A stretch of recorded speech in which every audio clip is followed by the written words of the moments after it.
The Great Gospel of John, Volume 1. Second day in Sishar, Chapter 61. At Sishar, continuation of miraculous surprises. The angels as the builders of the glorious chamber. The exceedingly astonished merchant senses the Son of God in Jesus.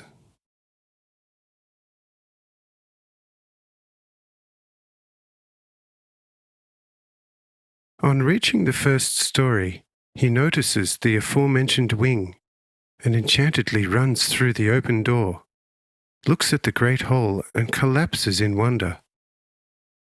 But some of the white youths immediately step over, helping him up and fortifying him. Recovering a little, he comes towards me again and asks me with a voice tremulous with wonder, "O Lord, please tell me once and for all whether I am awake or whether I am sleeping and actually dreaming." Say I, "The way you ask, you seem indeed to be more asleep than awake, but you nevertheless are awake, and what you are seeing is solid reality. Outside in the grove you told me yourself how you had heard how I had quickly restored Joseph's old house, currently occupied by Ariel as owner. Now then, if I could re-erect Joseph's house, then surely I should be able to renew Esau's old fort." Says the merchant, Yes, this can now be seen and is true. Yet it is nevertheless unbelievable that a man should accomplish such things. Hear me, Lord.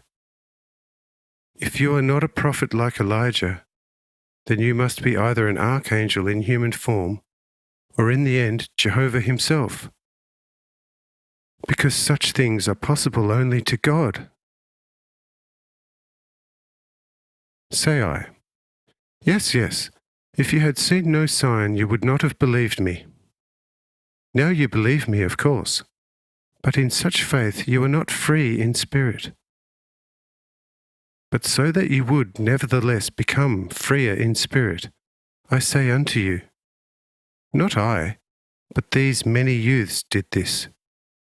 Such power they have from God the Father.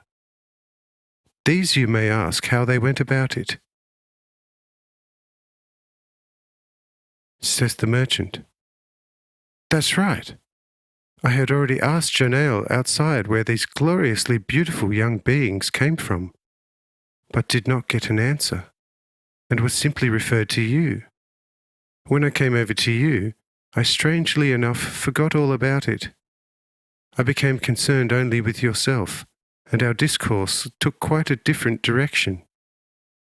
Only now does it come back to mind, and I should like you to give me a proper explanation as to where these fairest youths come from. Say I, In order not to put you off any longer, I say unto you that these are angels of God, if you will accept that. But if you don't want to accept this, then take them for anything you like, except for the devil and his servants. Says the merchant, O Lord, what is happening to me? I asked you only earlier on whether I am indeed awake, or whether I sleep and dream, but now I ask you whether I still live, because such things surely cannot take place on the actual earth. Say I, Oh, indeed you live upon the earth. I have opened your inner vision, so now you may also behold the spirits of heaven. But now ask no more, because it is time for lunch. All is readied, so let us move over to the tables. Says the merchant, Yes, right so. But I shall not be able to eat much for wonder upon wonder. No, just this morning I would not have been able to suspect anything like it. This came upon me much too fast and unexpected. It is hardly 3 hours since you entered my grove from Sishar, yet what has not taken place since then? The most incredible! And yet it is. But who other than the witnesses shall believe what happened, even if 1,000 testimonies upheld it? Lord, Lord, you great Master, taught and guided by God Himself, I believe it because I am now seeing it with my own eyes.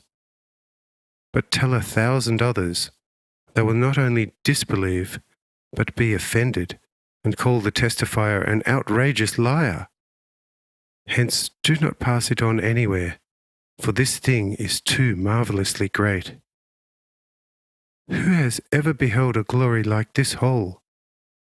The walls like pure precious stones, the ceiling gold, the floor silver, the many tables of jasper, hyacinth, and emerald, the shelves of gold and silver, the drinking vessels like purest diamond, and the platters akin to finest flaming ruby, the benches around the tables again of precious metal, and the upholstery of deep red silk, and the aroma of the food and drinks as if from the heavens.